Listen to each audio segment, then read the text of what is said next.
Durante longos 30 anos de carreira e de experiência, as pessoas me perguntaram muitas coisas. Pergunta número 1. Doutor, será que eu vou ser demitido?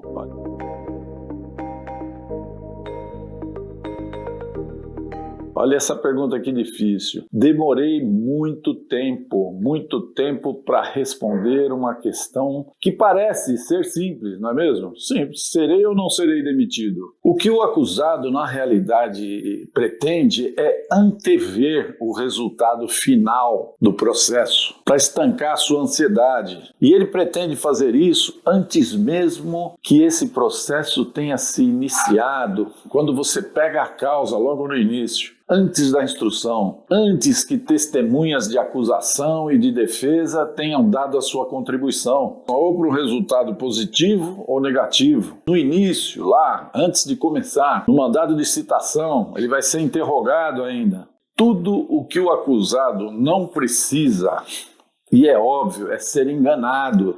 Além do que, mentir para ele não é interessante também para o defensor. Por quê? Presta atenção. Se eu digo a alguém que ele tem muitas chances de ser absolvido, como fazem muitos no afã ou na necessidade de pegar uma causa a mais tarde a espada será colocada sob a cabeça daquele que afirmou. Se havia tantas chances assim de ser absolvido, vai pensar o cliente, por que eu não fui então? Por que eu fui condenado? É óbvio que emerge a resposta natural, né? Então, se foi isso, é porque o advogado não foi tão bom quanto ele ficou prometendo lá atrás. Mas, veja bem, eu não estou dizendo isso daqui para me esquivar da resposta, não. Eu vou te responder. Eu vou responder como eu respondo para cada uma das pessoas que acabam sendo clientes aqui do nosso escritório, meus clientes. A resposta correta para essa pergunta, número 1. Essa resposta não comporta uma negativa ou afirmativa. Ela não comporta um sim ou um não singelo. Será sim ou não será? Para responder a cada pessoa, é preciso verificar as principais características de cada processo. Entenda bem, não é estudar o processo e falar, olha, você tem chance aqui ou não tem lá. Ao longo dos anos, a gente tem uma experiência entre defesas e resultados, entre tipos de processo e o que resulta desse tipo. Existem tipos de acusações que são muito mais propensas a um resultado negativo, enquanto que outras são certamente mais propensas a uma absolvição. E eu estou dizendo isso, olha, veja bem, sem falar nas provas de autoria e de materialidade. Eu só estou falando em tipos de causas. Um diretor de escola pública está sendo acusado de se apropriar de material adquirido pela escola, pela Associação de Pais e Mestres. Por exemplo, um ar-condicionado que foi encontrado na casa do diretor, que deveria estar na escola e estava na casa dele. Em princípio, a resposta para a pergunta, doutor, serei demitido? Seria o quê? Se fosse sim ou não. Seria sim ou não. Ele pegou um ar-condicionado que é da escola e levou para a casa dele. A resposta seria um sonoro sim, será demitido. Mas como eu disse, não existe um sim e um ou um não. Vamos continuar na análise desse processo. Eu estou estudando o processo e verifica-se nas provas contidas nos autos e naquelas provas que será possível a defesa produzir de acordo com o que o cliente foi me falando. É possível chegar numa conclusão que o ar-condicionado ele foi adquirido, mas ele não era apropriado para se instalar lá na escola. Por uma questão de quê? De espaço. O ar-condicionado ele tem que ter um tamanho X de BTUs para se instalar numa área grande, senão ele não vai ter efeito nenhum. Então, por essa razão, a diretora, ao que tudo indica, adquiriu, mesmo que de forma errada, ela adquiriu esse ar-condicionado que ela mesma comprou errado, porque não sabia lá como comprar um ar-condicionado, ao invés de procurar um técnico, adquiriu.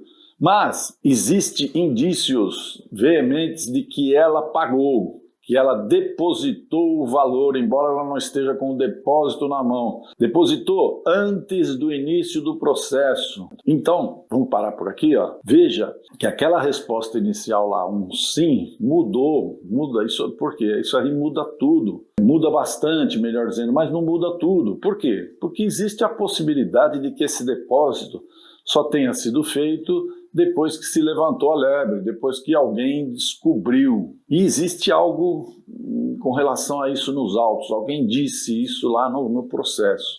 Então, qual a resposta que eu dou para ela agora? Será ou não será demitida? Difícil, não é? Por quê? Existe um erro. Então, o que era sim, será demitida, já não é um sim absoluto. Há dúvidas.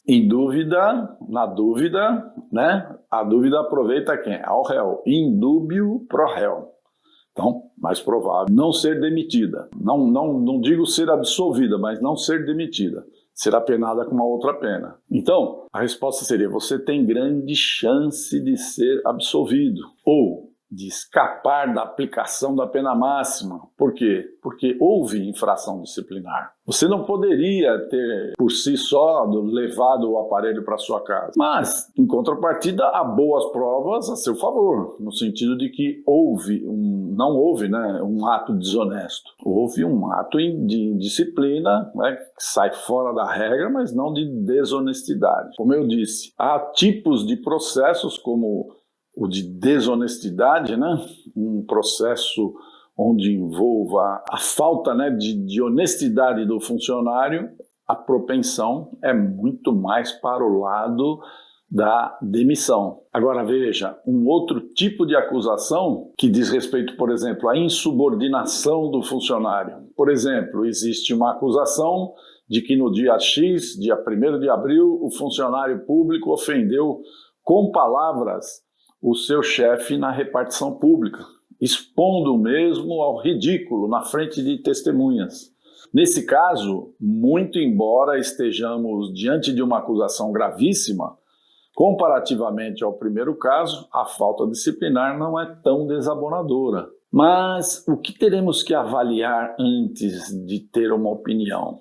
Temos que avaliar mais uma série de coisas, porque dependendo do acusado, das suas características, ela pode se tornar passível de uma punição máxima. Bom, então qual é a vida pregressa do acusado? Sua ficha funcional acusa punição por algo semelhante ou isso foi um fato isolado na sua vida? As testemunhas narraram que houve uma provocação indevida do chefe, que o chefe humilhou o funcionário, tirando ele do costumeiro modo calmo e cordial de lidar com as pessoas? Será que isso aconteceu? Tem alguém dizendo isso? Um acusado que saiba o que responder e como fazer isso, colocando ao seu favor as coisas relevantes no tocante ao seu estado psicológico, de quando ele cometeu a infração, como esse exemplo que eu estou dando agora, ele tem muito mais chances de ter a sua pena diminuída,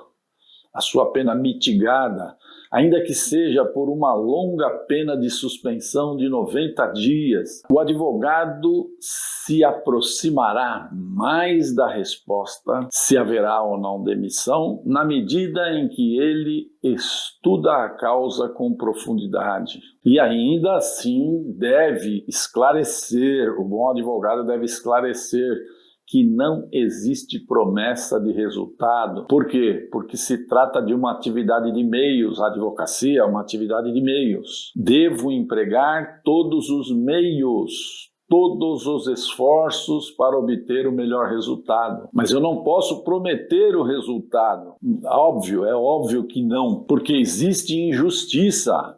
Então, por mais que a tese de defesa esteja correta, esteja tudo certo, pode acontecer de haver um resultado negativo. É por isso que existe o tão conhecido remédio, né? O tão conhecido remédio chamado recurso.